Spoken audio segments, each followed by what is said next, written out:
खासदार आता मामाने जी चिठ्ठी दिली त्यात ते खासदार साहेब भेटायला सुद्धा आलेले नाही. ठीक आहे, अतिशय त्यांनी चांगलं केलंय, माझ्यासाठी सोपं काम केलंय ना.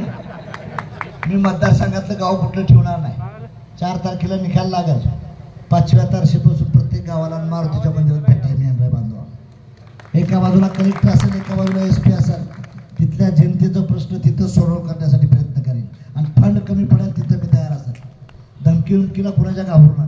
मी लय मोठ्या हिंद केसरीवर लढायला लढलोय आजपर्यंत. हिंद केसरीवर पहिलवान झालोय मी. पवार साहेब मोठे माणूस आहे, वसंतदादा मोठा माणूस आहे, शंकरराव चव्हाण साहेब. मी नांदेडला उभा राहिलो, नांदेडवरून सांगलीला उभा राहिलो, सांगलीनंतर माड्याला उभा राहिलो, माड्यानंतर बारामतीला राहिलो आणि गुलाल ल्यायला परभणीला आलो. म्हणून माझी तुम्हाला विनंती आहे, मोठ्या हिंद केसरीवर खेळल्यावर महाराष्ट्र केसरी काय करतोय ना आपण. मी हिंद केसरीवरच लढाई खेळतोय. म्हणून माझी तुम्हाला विकासाची लढाई आहे. सामान्य जनतेला ते जातीवादाचा मुद्दा काढतात, OBC मराठा. माझ्या माहितीप्रमाणे मराठ्याचं देखील महादेव जानकर 70% मतदान करणार. मराठा चॅलेंज देऊन सांगतो.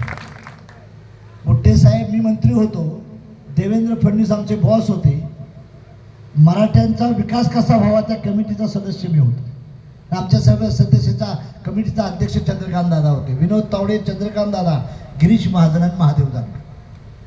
त्यावेळेस मी म्हणलं दलितांना जशी सवलत मिळते या पार्टीच्या माध्यमातून तशी मराठ्यांना मिळावी म्हणून सारथी काढा.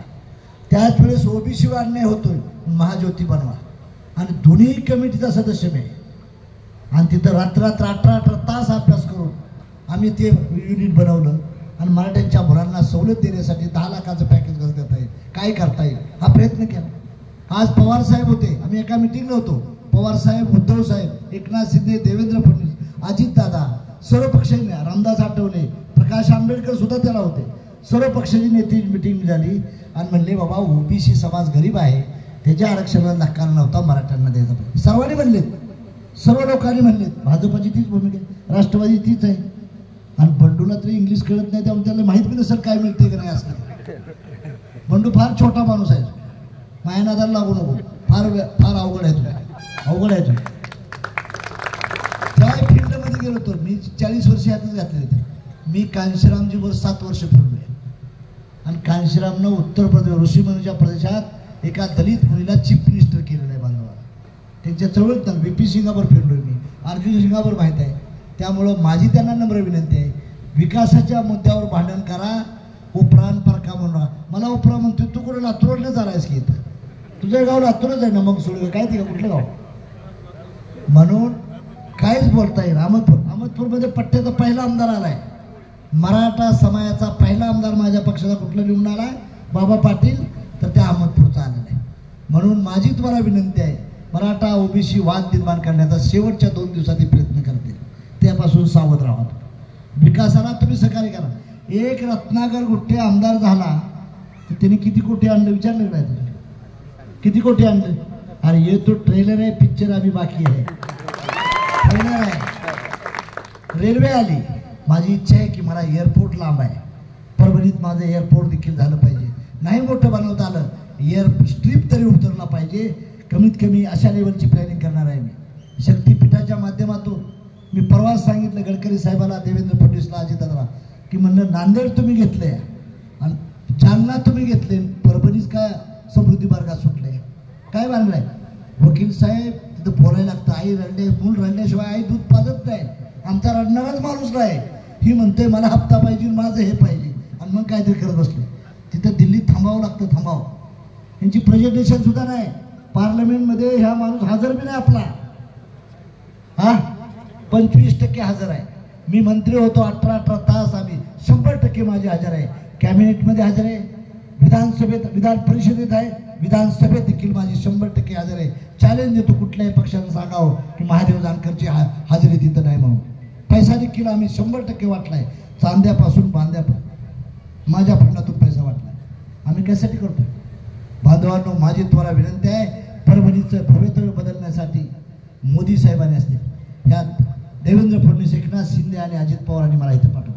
ही जागा BJPची जागा, BJPनं राष्ट्रवादीला जागा सोडली, राष्ट्रवादीच्या कोट्यातून मला त्यांनी जागा दिली.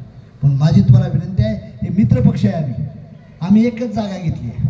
अजितदादाला म्हणतो 10 मिळाल्या, 14 जागा एकनाथ शिंदेना मिळाल्या आणि 22 जागा भारतीय जनता पार्टीला मिळाल्या. त्यामुळे भारतीय जनता पार्टी, राष्ट्रवादी, शिवसेना, RPI, रजत कांडी या सर्व पक्षांची जिम्मेदारी आहे की ह्या सीटला माझा उपयोग प्रत्येक जिल्ह्यात होणार आहे. बारामतीत होणार आहे, नांदेडमध्ये होणार आहे, जे प्रभावात कमी असेल. त्यामुळे माझी तुम्हाला विनंती आहे की सर्वांनी ह्या विकासाच्या दृष्टीनं मला मतदान देण्याचा प्रयत्न करावा. माझ्या दृष्टीनं मला जेवढं चांगलं करता येईल ते करण्याचा मी प्रयत्न करीन. एवढं तुम्हाला शुभेच्छा देतो. आणि माझी शिट्टी चिन्ह आहे, शिट्टी आहे, शिट्टीवर बदलणार. आपण विकासाच्या दृष्टीनं बोलूया, डेव्हलपमेंटच्या.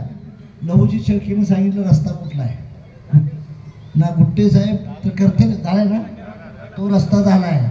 आणि अजून कमी पडलं तर पट्ट्या महाराष्ट्राचा आमदार आहे, अजून मी आमदार आहे, त्यात बी मी टाकण्याचा प्रयत्न करतो. आणि तुमच्या इलेक्ट्रिकलचं विजेचा प्रश्न आहे ना, त्या विजेच्या प्रश्ना देखील मी सुनील गुट्टे आणि मी एक मास्टर प्लॅन बनवलेला आहे परभणी लोकसभेचा. पंजाबमध्ये सोलार एनर्जीचा प्रोजेक्ट आहे, 8 तास शेतकऱ्याला लाईट दिवसा मिळते. तीच प्रोजेक्ट मी परभणी लोकसभेसाठी राबवीन, एवढा तुम्हाला शब्द देतो. लाईटीचे पैसे सुद्धा घेणार नाही, फ्रीमध्ये लाईट दिवसाच्या 8 तासाला देतो, तुम्ही त्याची काळजी करू नका. दुधाच्या दृष्टीनं देखील दुधाचं प्लॅनिंग आपण वापरू. दुधाच्या माध्यमातून शेतकरी सदन झाला पाहिजे. पश्चिम महाराष्ट्रातला शेतकरी सदन काय आहे, नुसत्या शेतीवर बसत नाही.